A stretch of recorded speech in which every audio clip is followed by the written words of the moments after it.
ರಾಜ್ಯದಲ್ಲಿ ಹೊಂದಾಣಿಕೆ ರಾಜಕಾರಣ ನಡೀತಾ ಇದೆ ಅಂತ ಕಾಂಗ್ರೆಸ್ ಮುಖಂಡ ಮಂಜುನಾಥ ಕುನ್ನೂರ ಆಕ್ರೋಶವನ್ನ ಹೊರಹಾಕಿದ್ದಾರೆ. ಸಿದ್ದರಾಮಯ್ಯ ಹಾಗೂ ಬೊಮ್ಮಾಯಿ ನಡುವೆ ಹೊಂದಾಣಿಕೆ ರಾಜಕಾರಣ ನಡೀತಾ ಇದೆ. ಇದರಿಂದ ನಮ್ಮಂತ ಅಮಾಯಕರು ಬಲಿಯಾಗ್ತಿದ್ದಾರೆ. ನಾನು ಮುಖ್ಯಮಂತ್ರಿ ಆಗಬೇಕಿತ್ತು ಅಂತ ಹುಬ್ಬಳ್ಳಿಯಲ್ಲಿ ನಡೆದ ಚಿಂತನಾ ಸಭೆಯಲ್ಲಿ ಈ ರೀತಿ ಹೇಳಿಕೆಯನ್ನ ನೀಡಿದ್ದಾರೆ. ಕಾಂಗ್ರೆಸ್ ಮುಖಂಡ ಮಂಜುನಾಥ ಕುನ್ನೂರ ತಮ್ಮ ಆಕ್ರೋಶವನ್ನ ಹೊರಹಾಕಿದ್ದಾರೆ. ಸಿಎಂ ಸಿದ್ದರಾಮಯ್ಯ ಹಾಗೂ ಮಾಜಿ ಮುಖ್ಯಮಂತ್ರಿ ಬಸವರಾಜ ಬೊಮ್ಮಾಯಿ ನಡುವೆ ಹೊಂದಾಣಿಕೆ ರಾಜಕಾರಣ ನಡೀತಾ ಇದೆ. ಇದರಿಂದಾಗಿ ಸಾಕಷ್ಟು ಅನ್ಯಾಯ ನನಗಾಗಿದೆ. ನಾನೊಬ್ಬ ಮುಖ್ಯಮಂತ್ರಿ ಆಗಬೇಕಿತ್ತು. ಆದರೆ ಬಿಜೆಪಿ ಕಾಂಗ್ರೆಸ್ ಒಳ ಹೊಂದಾಣಿಕೆ ರಾಜಕಾರಣದಿಂದ ಏನೂ ಆಗಲಿಲ್ಲ. ಮನೆಯಲ್ಲಿಯೇ ಕುಳಿತುಕೊಳ್ಬೇಕಾಯಿತು.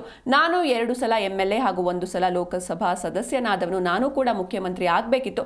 ಆದರೆ ಇವರಿಬ್ಬರ ಅಂದ್ರೆ ಕಾಂಗ್ರೆಸ್ ಹಾಗೂ ಬಿಜೆಪಿ ನಡುವಿನ ಅಡ್ಜಸ್ಟ್ಮೆಂಟ್ನಿಂದ ನನಗೆ ಅನ್ಯಾಯ ಆಗಿದೆ ಅಂತ ಹುಬ್ಬಳ್ಳಿಯಲ್ಲಿ ನಡೆದ ಚಿಂತನಾ ಸಭೆಯಲ್ಲಿ ಹೇಳಿಕೆಯನ್ನ ನೀಡಿದ್ದಾರೆ. ನಾನು ಈ ರಾಜ್ಯದ ಮುಖ್ಯಮಂತ್ರಿ ಆಗಬೇಕಾಗಿತ್ತು.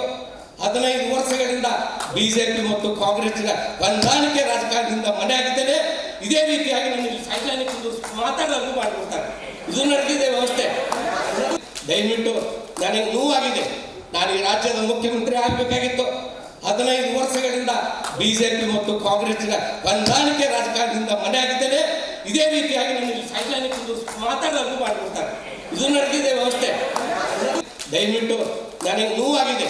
ನಾನು ಈ ರಾಜ್ಯದ ಮುಖ್ಯಮಂತ್ರಿ ಆಗಬೇಕಾಗಿತ್ತು. 15 ವರ್ಷಗಳಿಂದ ಬಿಜೆಪಿ ಮತ್ತು ಕಾಂಗ್ರೆಸ್ಸಿನ ಹೊಂದಾಣಿಕೆ ರಾಜಕಾರಣದಿಂದ ಮನೆ ಆಗಿದ್ದೇನೆ. ಇದೇ ರೀತಿಯಾಗಿ ನಾನು ಇಲ್ಲಿ ಸೈಡ್ಲೈನ್ ಮಾತಾಡೋದು ಮಾಡಿಬಿಡ್ತಾರೆ. ಇದು ನಡೆದಿದೆ ವ್ಯವಸ್ಥೆ.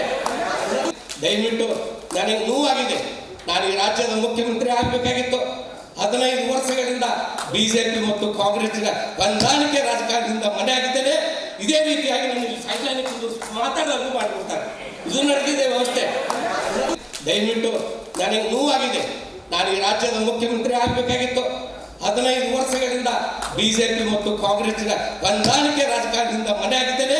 ಇದೇ ರೀತಿಯಾಗಿ ನಾನು ಇಲ್ಲಿ ಸೈಡ್ಲೈನ್ ಮಾತಾಡೋದು ಮಾಡಿಬಿಡ್ತಾರೆ.